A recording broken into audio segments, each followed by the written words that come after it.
छत्तीसगढ़ में 12% drop out बच्चों की संख्या काफी ज्यादा है। पूर्व में भी बहुत सारे बच्चे फेल हुए, स्कूल नहीं जा रहे हैं, तो ड्रॉप आउट बच्चों को लेकर के किस तरह उसके बारे में भी हम योजना बना रहे हैं।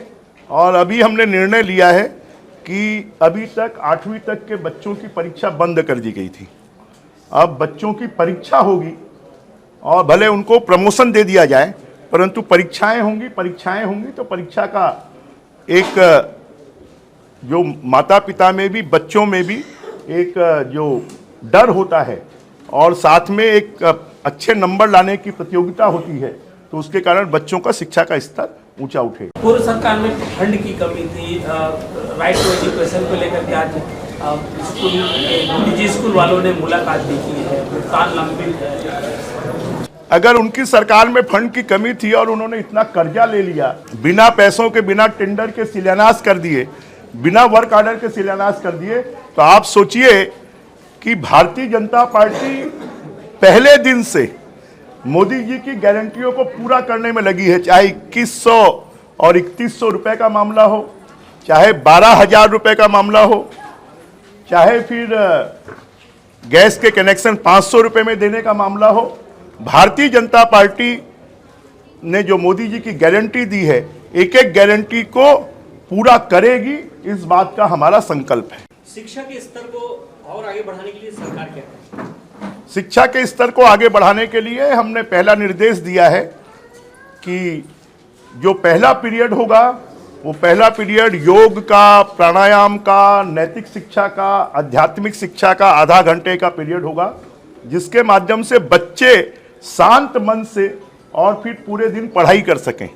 और हर शनिवार को आवश्यक रूप से हर स्कूल में खेल कूद का पीरियड होगा।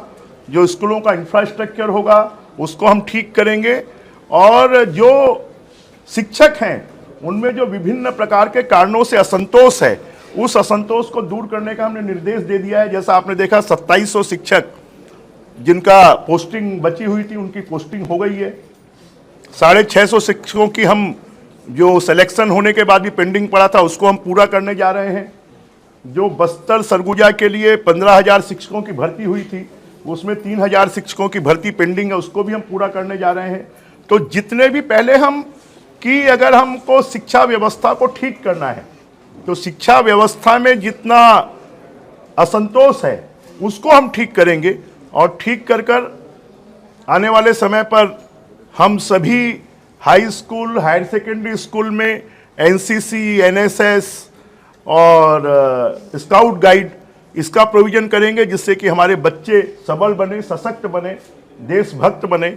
ये हम पूरी व्यवस्था करेंगे। जब कांग्रेस सरकार में थी तो भगवान राम को लेकर, योजनाओं को लेकर, और बार बार मंत्री से लेकर मुख्यमंत्री के बयान आते थे कि हम सबसे बड़े राम भक्त हैं, हमारे घरों में कितने फोटो लगे हैं, कितने मंदिर है, प्रमाण पत्र की जरूरत नहीं है। अब की स्थिति में अब किस तरह से देखें? ऐसा है, प्रभु राम ना कांग्रेस के हैं ना बीजेपी के हैं, वो पूरे ब्रह्मांड के हैं, वो पूरे इस देश के हैं, इस जनमन के हैं, और वो आदि अनादि काल से इस देश में पूजे जाते रहे हैं। वो प्रभु राम लोगों के शक्ति के केंद्र हैं, ऊर्जा के केंद्र हैं, मर्यादा के केंद्र हैं, आदर्श के केंद्र हैं। अब अगर वो कांग्रेस के आदर्श नहीं है, अगर वो उनके लिए मर्यादा नहीं है, अगर उनकी श्रद्धा के केंद्र नहीं है, तो उसके बारे में निर्णय वो स्वयं करें। कांग्रेस कह रही है भारत जोड़ो न्याय यात्रा को लेकर कि हमारा जो देश भर में रोजगार, सम्मान, सुरक्षा दिलाने की यात्रा है। जब सरकार में रहते हैं तब तो रोजगार नहीं देते हैं, तब तो सम्मान नहीं देते हैं, और जब विपक्ष में रहते हैं, जब उनके पास में कोई अधिकार नहीं है, तब वो बात करते हैं। पहले भी उनकी यात्रा हो चुकी है, उस यात्रा का परिणाम देख चुके हैं लोग। आने वाले समय पर कहते हैं ना कि जहाँ जहाँ पैर पड़े वहाँ वहाँ बंठा धार, वैसे ही होगा। कांग्रेसी लोग कह रहे हैं कि वो अयोध्या नहीं जाएंगे, छत्तीसगढ़ के लोगों ने भी इसका इनकार कर दिया, अयोध्या जाने से मना कर दिया, तो किस तरफ ले रहे हैं? अब जो राम भक्त हैं वो जाएंगे, जो नहीं है वो उनकी मर्जी पर है। मिड डे मील कई जगह बंद होने की कगार पे है। स्वयं सहायता समूह बोल रहे हैं 5-5 महीने से उनको सैलरी नहीं मिली। सैलरी नहीं है, उनका मानदेय है, तो अभी हमने पहली किस्त जारी कर दी है और मुझे लगता है धीरे धीरे कर हम इसको रेगुलर कर लेंगे और हम ये व्यवस्था करेंगे कि हर महीने उनका जो मानदेय है वो उनको मिल सके।